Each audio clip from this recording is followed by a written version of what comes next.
Je m'appelle Thibaut Lecomte, j'ai 30 ans, je suis originaire de Gérardmer dans les Vosges. Et à l'heure actuelle, je fais du triathlon. Je me suis qualifié pour les championnats du monde 70.3 en Ironman. Et au départ, je viens pas du triathlon, je viens plutôt de l'aviron.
L'objectif que je me suis fixé cette année, c'est les championnats du monde d'Ironman 70.3, donc Alpha Ironman.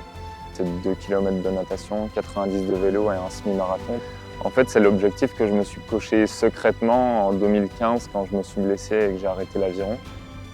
Quand j'ai vu que ça marchait à mon premier XL à Gérardmer, donc sur le même format, je me suis dit, tu as dû arrêter le haut niveau en aviron à contre-cœur, hein.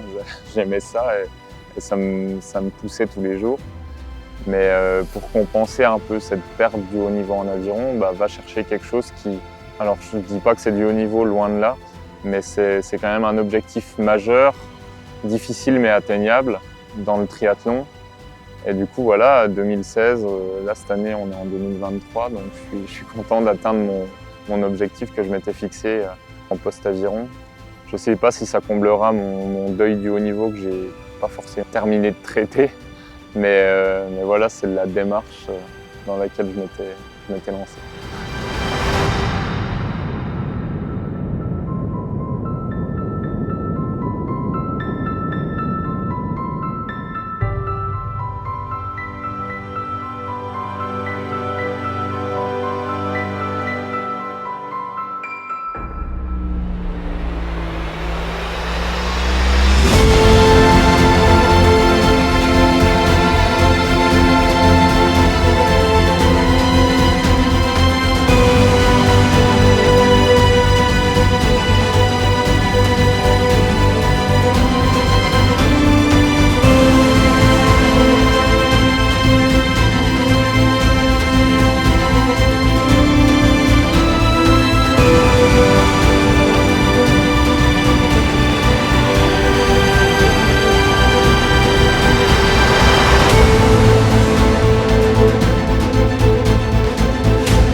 Je pense que l'aviron, ce que ça m'a apporté dans le triathlon, de un, c'est la capacité à m'entraîner, parce qu'en aviron, on s'entraînait 10 à 12 fois par semaine.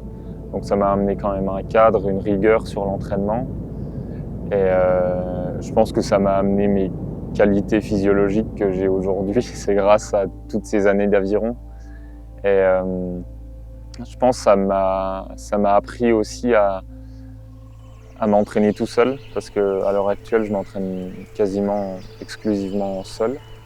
Et en aviron, on est quand même toute une partie de l'année tout seul dans son bateau, centré sur ses pensées, centré sur son geste. Et je pense que des gens qui ne sont pas habitués à ça, s'ils commencent à faire un sport long comme le triathlon, où des fois on va passer 3, 4, 5 heures tout seul, ça peut être vraiment une charge mentale. Ça, je pense que l'aviron, ça m'a appris à être en capacité à faire ce genre d'effort solitaire. Et, mais ça, c'est plus que l'aviron, je pense que c'est le haut niveau qui m'a appris ça. Et puis, ça m'a aussi appris à être prêt pour un événement coché sur un calendrier.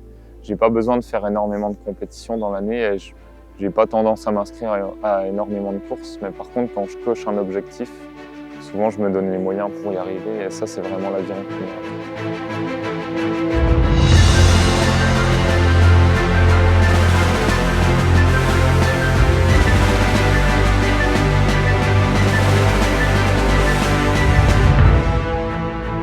J'ai pu intégrer le pôle espoir de Nancy en 3e année de moins de 23 ans. J'ai la chance d'avoir un bateau performant et on va chercher le titre de champion du monde moins de 23 avec mes coéquipiers en Italie. Et en dernière année moins de 23, on fait 4e au championnat du monde moins de 23 et au championnat du monde élite, on fait vice-champion du monde. Donc moi là, l'objectif c'était de faire les Jeux en 2016 et malheureusement je me suis blessé après ma saison un petit peu condensée. Je me suis fait une hernie discale et j'ai dû arrêter l'aviron là-dessus. Donc c'est à partir de ce moment-là que j'ai commencé à faire du vélo puis du triathlon.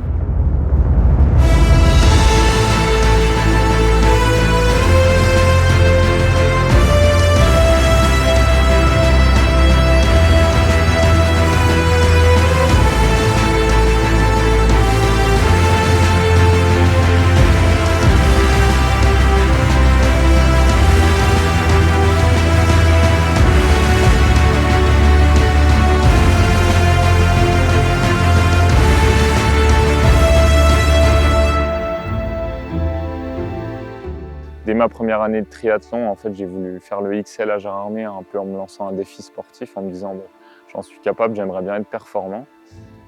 Ma copine me disait ah non, mais commencer par le XL, c'est complètement débile, il faut faire un S puis un M. Je lui dis non, non, moi l'objectif c'est faire top 100 sur le XL. Et étant géromois, déjà j'ai adoré l'ambiance. En fait, venant de l'aviron, c'est un sport totalement confidentiel. Arriver sur le triathlon de Gérardmer où il y a une ambiance telle que, en fait, j'ai l'impression d'être sur les championnats du monde de triathlon. Pour ma première participation, je fais top 50. Et du coup, forcément, ça m'a motivé à revenir. Alors, ce que j'aime dans le long, c'est difficile parce que l'aviron, c'est un sport d'endurance, mais on a l'habitude de s'entraîner beaucoup. Par contre, nos courses durent 6 minutes, donc les gens, des fois, ils me disent « Ah, mais l'aviron, c'est un sport court ». Oui, en compétition, c'est court, ça dure entre 6 et 8 minutes, globalement, en fonction des bateaux. Mais par contre, on a l'habitude de faire vraiment de l'endurance. Les sorties, c'est minimum 1h45, 2h. Et ça, je pense que j'aime m'entraîner beaucoup. On peut avoir un passage à vide à un moment et avoir le temps de revenir par la suite. Et une course en long, ça se construit vraiment du point A, début de la natation, au point Z, fin de la course à pied.